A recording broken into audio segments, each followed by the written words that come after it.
তো আজকে আমরা এনাদার ভিডিও নিয়ে আসলাম। সেটা হচ্ছে আমরা আগে দেখলাম যে এখানে এটা দেখলাম, হ্যাঁ, কি ইভেন প্রিন্ট করতে হয়।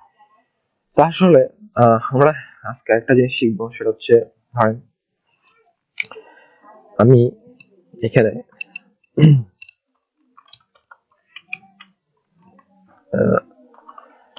ভেরিয়েবলের মানটা সেট করে দিতে চাই, ঠিক আছে, এই মানটা সেট করতে চাই।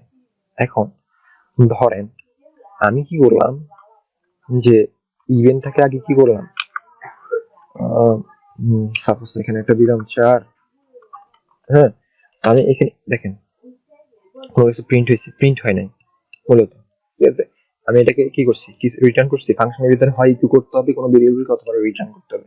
আমি যখন আমি এই ফাংশনটাকে কল করব, মানে এই ফাংশনটা রান হবে, কিন্তু আসলে রান হইছে, ঠিক আছে। এখন আমি আপনাকে দেখাই, যদি আপনি এখানে একটা ভেরিয়েবল সেট করলেন, মান দিলেন, সাপোজ এটা, তার মানে কি এটা ইকো হবে, মানে প্রিন্ট হবে, প্রিন্ট হবে না, এটাকে যতক্ষণ পর্যন্ত ইকো করবেন। আমি ইকো করলাম, ধরেন ইকো, হ্যাঁ, ইকো এন, তখন এটা রান হবে 4, ঠিক আছে, বুঝতে পারছি 4। আমি মনে করছি এটা প্রিন্ট হয়েছে, না আসলে এটা প্রিন্ট হয়নি। যদি 46 দেখতেন, এরকম 4 প্রিন্ট হয়েছে, ঠিক আছে 4। তো এটা একসাথে করা যায়। ধরেন এটাকে কি করা যায়, ইকো করলেন, কি করলেন, ইকো করে ডাইরেক্ট ভেরিয়েবলের মানটা কি অ্যাসাইন করে দিলেন। আমি এখানে 44 দিলাম, 44 প্রিন্ট হইলো, দেখছেন। তো এখন এই এটা তো বুঝাইলাম যে আসলে ইকো না করলে এটা কি হয় না, প্রিন্ট হয় না। ভেরিয়েবলের মধ্যে কোনো মান যদি আমি অ্যাসাইন করি, মূলত ওই মানটা ওই ভেরিয়েবলের রিটার্ন হয়, মানে এটা ধরে রাখি। যতক্ষণ পর্যন্ত আমি এটাকে ইকো করব, ততক্ষণ পর্যন্ত এটা প্রিন্ট মানে শো করবে না, ডিসপ্লে করবে না, ঠিক আছে। তো আমি তো এখানে কি করছি, এই ফাংশনটাকে কল করছি। ফাংশনটাকে কল করবো মানে কি, ফাংশনটা অ্যাক্টিভ হওয়া। হ্যাঁ, আমি মনে করি ফাংশন, আমার ভাষায় এটাকে আমি বলি অ্যাক্টিভ হওয়া।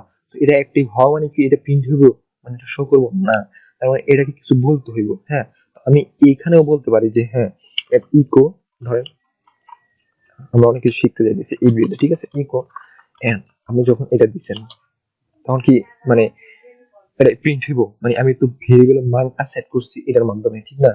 মানে এখানে যে ভেরিয়েবলটা দিচ্ছি, ঠিক আছে, প্যারামিটারটা দিচ্ছি, প্যারামিটার মানটা এখানে আমি আর্গুমেন্ট হিসেবে সেট করছি, এটা এখানে গেছে, তার মানে এটা এখানে চলে গেছে। তো এখানে চলে গেছে মানে কি, আমি এটার বাইরে কি করতে পারবো না, ফাংশনের ভিতরে জিনিস কখনো আমি বাইরে কি করতে পারবো না। এই ক্ষেত্রে দুইটা জিনিস আমাদের মাথায় রাখতে হবে। হয় ফাংশনটাকে, ফাংশন আমরা যখন ফাংশনে গ্লোবাল স্কোপ, লোকাল স্কোপ এগুলোতে যাবো, তখন আমরা বুঝতে পারবো যে কিভাবে কি করতে হয়। হ্যাঁ, আমি যখন এটাকে কি করবো, ধরেন আমি এটাকে ভিতরে ইকো করে দিচ্ছি। ইকো করে দেওয়া মানে কি, ভিতরে ইকো করে দেওয়া মানে কি, ভিতরে ইকো করে দেওয়া মানে হচ্ছে, মানে এটা ইকো হয়ে যাবে যখনই আমি ফাংশনটাকে কল করবো, তখন এটা ফাংশনটা রান হয়ে এই ভেরিয়েবলটা ইকো হয়ে যাবে। মানে আর্গুমেন্টটা এখানে গিয়ে সেট হবে, এখানে সেট হওয়া মানে কি, এখানে সেট হওয়া, এখানে সেট হওয়া মানে এটা ইকো হওয়া, মানে এটা 46টা ইকো হবে। এখন যদি আমি রান করি, দেখেন 46 ইকো করছে, বুঝতে পারছি। তো এইখানে এইভাবে করতে হবে। এখন আমি যদি এইখানে এক্স দিতাম, হ্যাঁ, আমি মনে করলাম যে এইখানে ভেরিয়েবলটা আর এখানে ভেরিয়েবলটা আলাদা দিলাম, তার মানে আমি এখানে 46 যেটা সেট করি আর্গুমেন্ট, এটা এখানে যাবে, এটা এখানে চলে যাবে। মানে আমার ধারণা এটা, আমি কিন্তু ভেরিয়েবল সেট করতেছি না, আমার কথা হচ্ছে ভেরিয়েবল যাই হোক এখানে এখানে সেট করলে, এখানে সেট করবো, এখানে এটা আসবে, এখানে এসে এখানে চলে আসবে। কিন্তু এটা কি বাস্তব সত্য না, বাস্তব সত্য না। আমি যদি রান করি, দেখেন আনডিফাইন্ড ভেরিয়েবল। এখন আমি যদি ইকো না করি, ইকো করলাম না, তখন কিন্তু আনডিফাইন্ড ভেরিয়েবল আসবে না, আসছে, আসে না। কিন্তু যখনই ইকো করবো, যখনই ইকো করবো,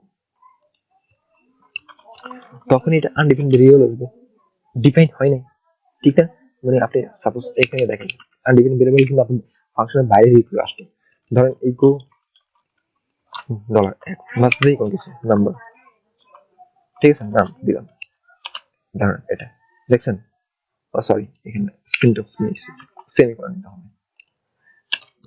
দেখেন আনডিফাইন্ড ভেরিয়েবল নাম, ঠিক আছে, এটার কোনো আনডিফাইন্ড ভেরিয়েবল কি, এটা এই ভেরিয়েবলটা ডিফাইন করা হয় না, ডিফাইন মানে কি, এটা কোনো মান সেট করা হয় না, ঠিক আছে। যদি আমি মান সেট করে দিতাম, তাহলে এটাই কিছুই করতো না, ঠিক আছে।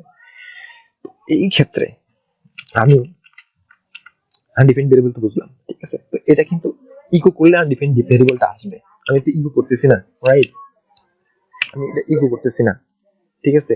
আমি কি করতেছি, আমি চাইতেছি যে আমি এই যে মানটা এখানে দিচ্ছি এটা এখানে গিয়ে হবে, এখানে এসে এখানে ভিতরে প্রিন্ট হবে।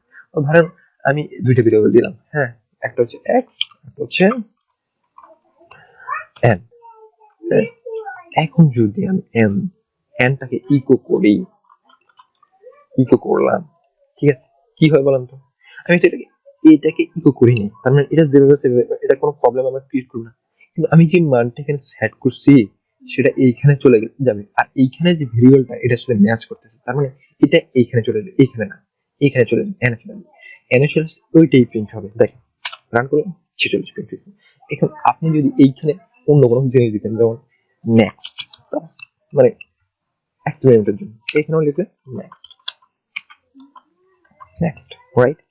যখনই দিলেন দেখছেন 46, 46 পয়েন্ট হয়েছে। এখন আমরা আমরা চাইতেছি আরো কিছু প্যারামিটার এখানে নিয়ে এইখানে আর্গুমেন্ট আরো কিছু পাস করতে, আর মানে প্রিন্ট করতে। তো আমি চাচ্ছি এখানে আরেকটা প্যারামিটার আমি নিচ্ছি, প্রিভিয়াস প্রিভ দিলাম, আর এখানে আমি সেম করলাম, সেম জিনিস ইকো করলাম, প্রিভ করলাম। হ্যাঁ, এখন দেখেন এখানে, sorry, PEB prev, PEB, sorry, PEB prev, right?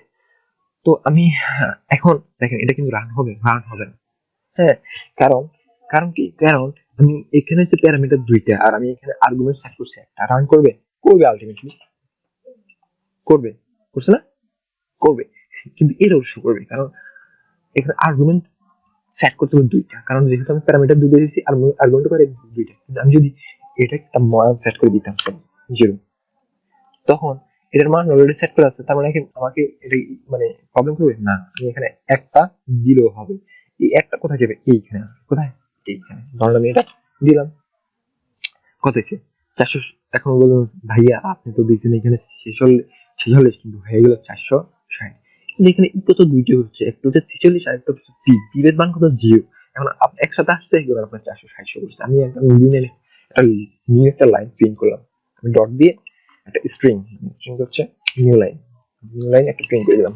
এখন রান করি, দেখেন 46টা কোথায় থেকে আসলো, 46টা এই যে 46 এটা এখানে আছে, এখানে আসলো, ঠিক আছে। প্রথম প্যারামিটার, প্রথম আর্গুমেন্টটা প্রথম প্যারামিটারে চলে গেছে, এটা প্রিন্ট হয়েছে। তারপর নিউ লাইন মানে নতুন লাইন চলে গেছে, প্রিন্টটা কি করছি, প্রিন্ট হয়েছে কি 0, মান 0, এখানে 0 প্রিন্ট হয়েছে, বুঝতে পারছেন?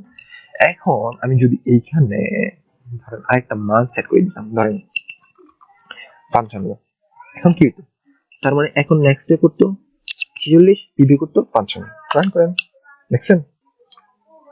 তো এই হচ্ছে মূলত প্যারামিটার এবং আর্গুমেন্ট নিয়ে কাজ। তো আপনি বলবেন যে ভাইয়া যে এত মানে কঠিন না, এত কিছু মানুষ মানে এটা সিম্পল ব্যাপার, কিন্তু এটা সিম্পল না, কিন্তু এগুলো মাথায় আসে না, কিন্তু ঠিক আছে। এগুলা যারা স্কিপ করে চলে যায়, বড় বড় প্রোগ্রাম না করতে যায়, তারা কিন্তু আটকে যায়, স্টাক হয়ে যায়। যখন আপনি একটা কোড করবেন, যখন আপনার একটা প্রজেক্ট করতেছেন, তখন আপনি কোড করতে গেছেন, আটকে যাবেন, ঠিক আছে। তো এই যে বেসিক জিনিসগুলো এগুলো কিন্তু মাথায় গেঁথে নিতে হবে, আপনি কোথাও পাবেন না এভাবে।